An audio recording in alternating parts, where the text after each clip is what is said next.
کو بھی گواہی دی، چھوٹے بڑے میں جو بھی ہے ووٹ دیا، آپ کی شہادت انگریز کے قانون کو مضبوط کرے گی، وہی چلتا رہے گا۔ پھر ہم تمہارے دروازے پر آئے ہیں، ہم کہتے ہیں مسلمانوں تم مسلمان ہو، ہم تمہارے دربار پر آئے ہیں، دروازے پر آئے ہیں، تمہارے گھر آئے ہیں، تمہارے ڈیرے پر آئے ہیں۔ ہم لوگ، میں لوکل آدمی، تم مہاجر ہو۔ اب مجھے بتاؤ، مہاجروں کو بھی یہ سمجھانے کی ضرورت ہے کہ پاکستان جب بنا تھا تو کتنا نقصان ہوا؟ کسی کا باپ راستے میں فوت ہو گیا، کسی کی ماں راستے میں فوت ہو گئی، کسی کا بھائی فوت ہو گیا۔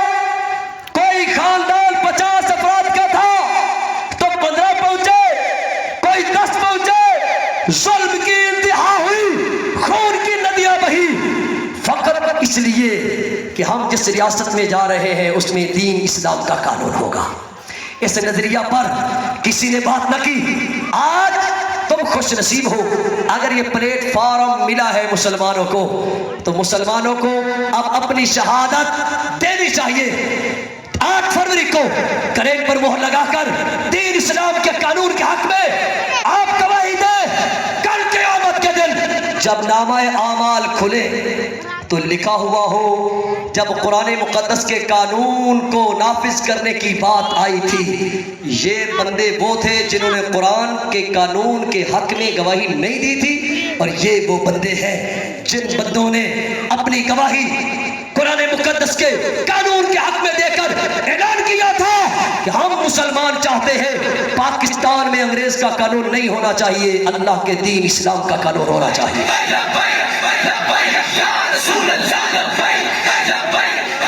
مسلمانوں، لمبی تقریر کی ضرورت نہیں تھی، اب میں آپ سے گواہی طلب کرتا ہوں۔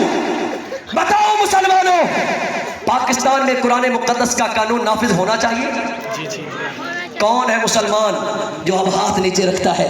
مسلمان کبھی ہاتھ نیچے نہیں رکھ سکتا۔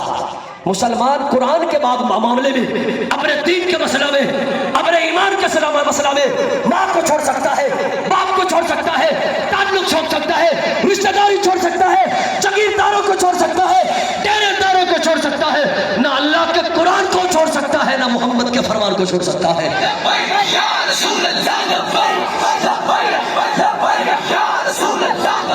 تو جس طرح آپ مسلمان بھائیوں نے یہ گواہی دی ہے کہ ہم مسلمان گواہی دیتے ہیں پاکستان میں قرآن کا قانون ہونا چاہیے، اسلام کا قانون ہونا چاہیے، اب تمہارا ایک اس امتحان میں تو سارے پاس ہو گئے۔ اب ایک امتحان تمہارا ہے، جب تم اس بند کمرے میں جاؤ گے مہر لگانے کے لیے، اس وقت 5 7 8 10 12 نشانات آپ کے سامنے ہوں گے۔ کچھ نشان تو وہ ہوں گے جن کا یہ منشور نہیں ہے ہمارے مسلمان بھائی، لیکن ان کا یہ منشور نہیں ہے، دنیا کا منشور ہے۔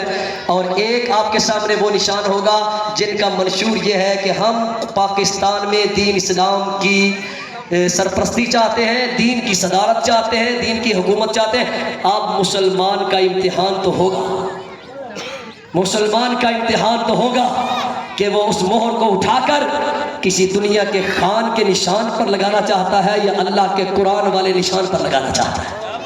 ہم نے بات سمجھا دی۔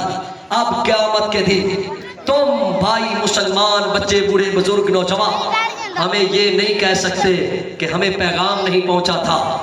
ترازو پہ رکھو، ایک طرف دنیا کے سرداروں کو اور اپنے تعلقات کو، اور ایک طرف رکھو دین اسلام کے قانون کو، پھر وزن کرنا۔ اگر تمہیں وہ وزنی نظر آئے تو ادھر چلے جانا، اگر تیرا ایمان کہے کہ دین اسلام سے وزنی کوئی بھی نہیں ہے تو پھر اپنے دنیاوی معاملات جیسے آپ کی مرضی چلاتے رہنا، لیکن گواہی وہاں پر کسی کے حق میں نہیں جا سکتی، قرآن کے حق میں جائے گی۔ ہمارا منشور تھا، ہم نے بیان کر دیا ہے۔ انشاءاللہ مسلمان اپنے آقا سے، اپنے دین سے، اپنے ایمان سے کبھی بھی جناب بے وفائی نہیں کر سکتا۔ اللہ کے حضور دعا ہے اللہ ہمیں عمل کی توفیق بخشے۔ بسم اللہ۔